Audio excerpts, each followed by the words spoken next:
तो चलिए दोस्तों, आज के जो इस क्लास में हम लोग करेंगे क्लास 12th का पॉलिटिकल साइंस का मोस्ट इंपॉर्टेंट ऑब्जेक्टिव क्वेश्चन का क्लास करेंगे, जो आपके फाइनल बोर्ड एग्जाम में बार बार पूछे जाते हैं।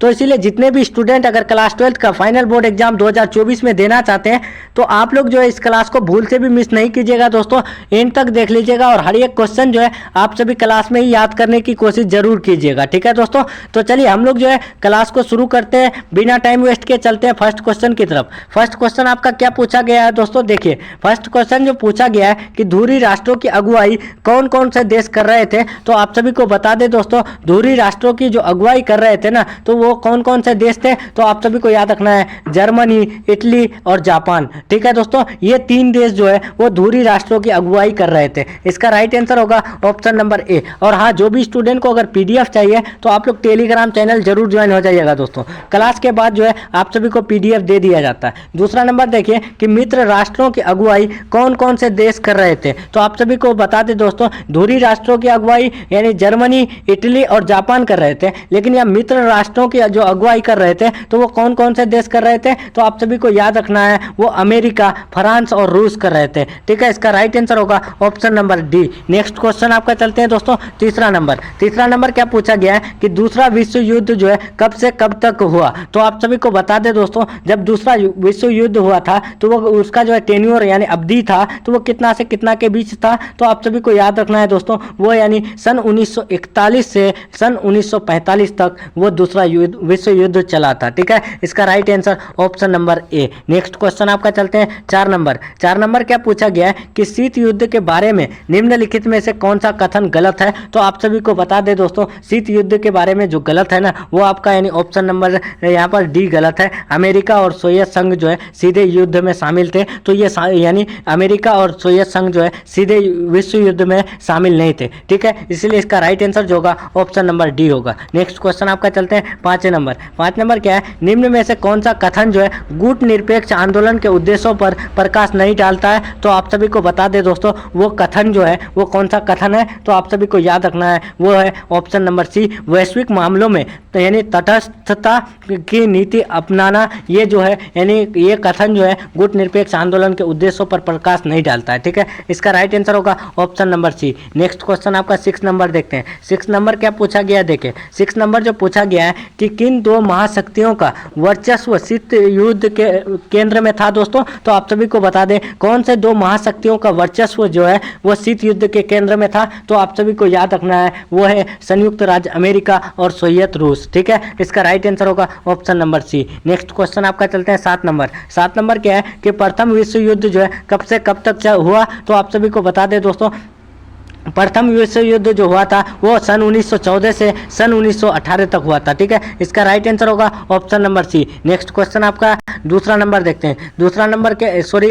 8 नंबर, दूसरा यानी 8 नंबर देखिए क्या पूछा गया कि अमेरिका ने जापान के हिरोशिमा एवं नागासाकी पर कब बम गिराया। तो आप सभी को बता दें दोस्तों, अमेरिका ने जापान के हिरोशिमा और यानी नागासाकी पर जो बम गिराया तो वो कब गिराया था। तो आप सभी को याद रखना है सन 1945 में। ठीक है, इसका राइट आंसर होगा option number B. Next question आपका चलते हैं दोस्तों 9 नंबर क्या पूछा गया है कि शीत युद्ध के दौरान पूर्वी गठबंधन का अगुवा कौन था। तो आप सभी को बता दें दोस्तों, शीत युद्ध के दौरान पूर्वी गठबंधन का अगुवा जो था वो कौन था। तो आप सभी को याद रखना है दोस्तों, वो था रूस। ठीक है, इसका राइट आंसर होगा option number B. Next question आपका चलते हैं 10 नंबर क्या पूछा गया है कि एल्टसिन किस देश के राष्ट्रपति बने। तो आप सभी को बता दें दोस्तों, एल्टसिन जो बने थे वो कौन से देश के राष्ट्रपति बने थे, तो वो रूसी गणराज्य के। ठीक है, इसका राइट आंसर होगा option number D. Next question 11 number क्या पूछा गया है कि महाशक्तियों के नेतृत्व में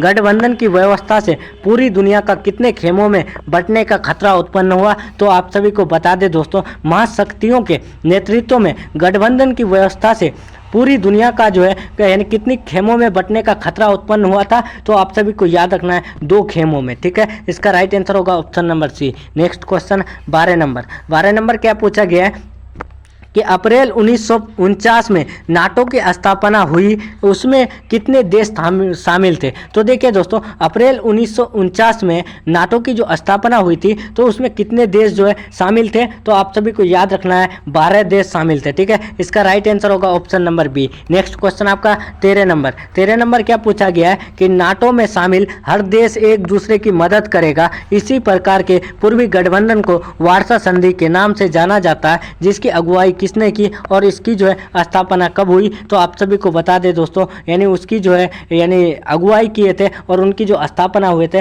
तो वो कब हुए थे, तो आप सभी को याद रखना है सोवियत संघ ने किए थे सन 1955 ईस्वी में। ठीक है, इसका राइट आंसर होगा option number B. Next question आपका 14 नंबर देखते हैं। 14 नंबर क्या पूछा गया है कि महाशक्तियों के बीच जो है खींचातानी का मुख्य अखाड़ा कहाँ बना। तो आप सभी को बता दें दोस्तों, महाशक्तियों के बीच खींचातानी का मुख्य अखाड़ा जो है कहाँ बना है, तो आप सभी को याद रखना है वो जो बना है वो कहाँ, यूरोप में। ठीक है, इसका राइट आंसर होगा option number A. Next question आपका चलते हैं 15 नंबर। 15 नंबर क्या पूछा गया है, देखिए दोस्तों 15 नंबर पूछा गया है कि गुट निरपेक्ष आंदोलन के प्रमुख नेता थे। तो आप सभी को बता दें, गुट निरपेक्ष आंदोलन के जो प्रमुख मतलब खास जो नेता थे उसका जो नाम था जवाहरलाल नेहरू था। ठीक है, इसका राइट आंसर होगा option number B. Next question 16 number क्या है दोस्तों कि शीत युद्ध के दौरान पश्चिमी गठबंधन का अगुवा कौन था। तो आप सभी को याद रखना है शीत युद्ध के दौरान पश्चिमी गठबंधन का जो अगुवा था तो वो कौन था, तो याद रखना है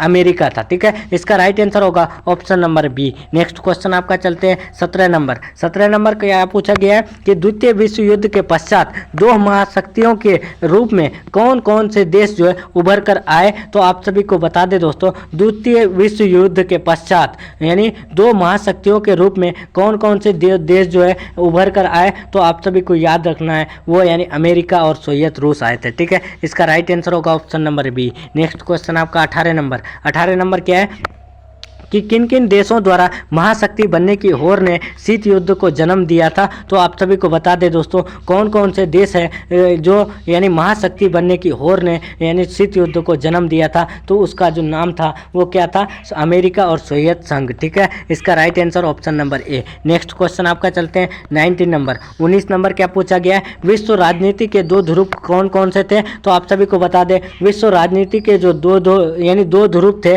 तो वो कौन कौन से थे दोस्तों, तो आप सभी को याद रखना है वो अमेरिका और सोवियत संघ थे। ठीक है, इसका right answer option number C. Next question 20 number कि मिखाइल गोर्बाचोव कौन थे। तो देखिए दोस्तों, मिखाइल गोर्बाचोव जो थे तो वो कौन थे, तो आप सभी को याद रखना है वो जो थे सोवियत संघ के महासचिव थे। ठीक है, इसका राइट आंसर होगा option number B. Next question 21 number. 21 क्या है कि गुट निरपेक्ष आंदोलन की 5 देशों में ने मिलकर सर्वप्रथम सफल बैठक कब और कहाँ किए। तो आप सभी को बता दें दोस्तों, गुट निरपेक्ष आंदोलन की 5 देशों ने मिलकर सर्वप्रथम जो सफल बैठक किए थे तो वो कब और कहाँ किए थे, तो आप सभी को याद रखना है वो किए थे सन 1961 में यानी बेलग्रेड में किए थे। ठीक है, इसका राइट आंसर जो होगा ऑप्शन नंबर ए होगा। नेक्स्ट क्वेश्चन आपका चलते हैं 22 नंबर। क्यूबा का मिसाइल संकट किसके लिए था। तो आप सभी को बता दें, क्यूबा का जो है मिसाइल संकट जो था वो किसके लिए था, तो आप सभी को याद रखना है अमेरिका के लिए। ठीक है, इसका right answer option number C. Next question 23 number.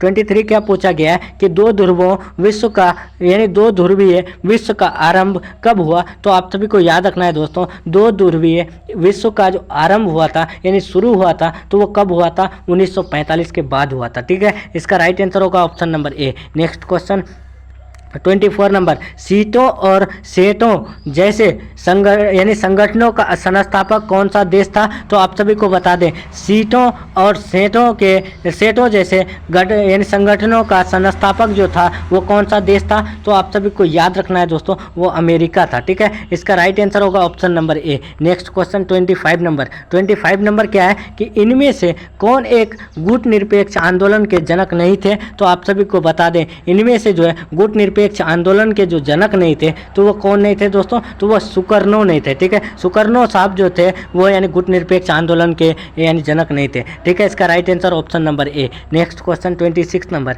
26 क्या है कि दो ध्रुवीय विश्व में पूर्वी गठबंधन का नेतृत्व तो किसने किया। तो आप सभी को बता दें, दो ध्रुवीय विश्व में पूर्वी गठबंधन का नेतृत्व जो किया तो वो किसने किया दोस्तों, तो आप सभी को याद रखना है सोवियत संघ ने किया। ठीक है, इसका right answer option number A. Next question 27 27 क्या पूछा गया है कि पूर्व बनाम पश्चिम पदबंध का आशय किससे है, तो आप सभी को बता दें पूर्व बनाम पश्चिम पदबंध का जो है आशय जो है वो किससे है, तो याद रखना है वो शीत युद्ध से है। ठीक है, इसका राइट आंसर होगा option number B. Next question 28 क्या है कि शीत युद्ध के दौरान जर्मनी का एकीकरण किस वर्ष में हुआ, तो आप सभी को बता दें शीत युद्ध के दौरान जर्मनी का जो एकीकरण हुआ था तो वो किस वर्ष हुआ था, तो आप सभी को याद रखना है दोस्तों वो अक्टूबर 1990 में हुआ था। ठीक है, इसका right answer option number C. Next question 29 क्या है कि सोवियत संघ का विघटन कब हुआ था, तो आप सभी को बता दें सोवियत संघ का जो विघटन हुआ था तो वो कब हुआ था दोस्तों, तो वो 25 दिसंबर 1991 में। ठीक है,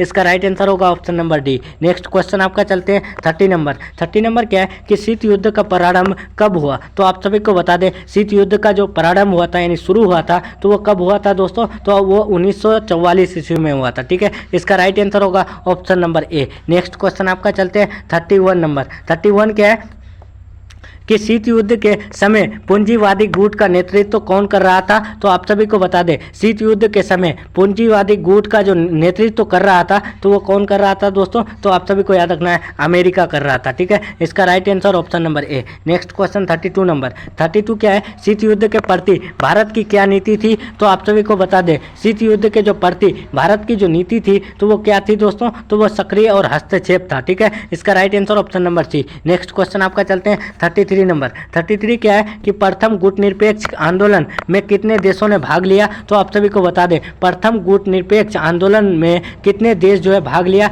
तो आप सभी को याद रखना है दोस्तों वो 25 देश भाग लिया। ठीक है, इसका राइट आंसर होगा option number C. Next question 34 क्या है कि सन 1972 में संयुक्त राष्ट्र संघ की बैठक में वैश्विक व्यापार प्रणाली में सुधार संबंधी जो है कौन सा रिपोर्ट प्रस्तुत किए, तो आप सभी को बता दें सन 1972 में वो संयुक्त राष्ट्र संघ की बैठक में वैश्विक व्यापार प्रणाली में सुधार संबंधी जो बैठक किए थे तो वो कौन दोस्तों, तो आप सभी को बता दें इसका जो राइट आंसर होगा वो होगा क्या, वो होगा यानी towards the new policy for development. ये जो है आपका यानी सन 1972 में संयुक्त राष्ट्र संघ की बैठक में वैश्विक व्यापारिक प्रणाली में सुधार संबंधित था। नेक्स्ट क्वेश्चन आपका चलते हैं दोस्तों। Next question 35 number last question क्या है कि महाशक्तियों द्वारा बनाए सैन्य संगठनों की विशेषता बताने वाले कौन सा कथन सही नहीं है, तो आप सभी को बता दें इनमें जो कथन सही नहीं है वो कौन सा सही नहीं है, तो ऑप्शन नंबर डी सही नहीं है दोस्तों।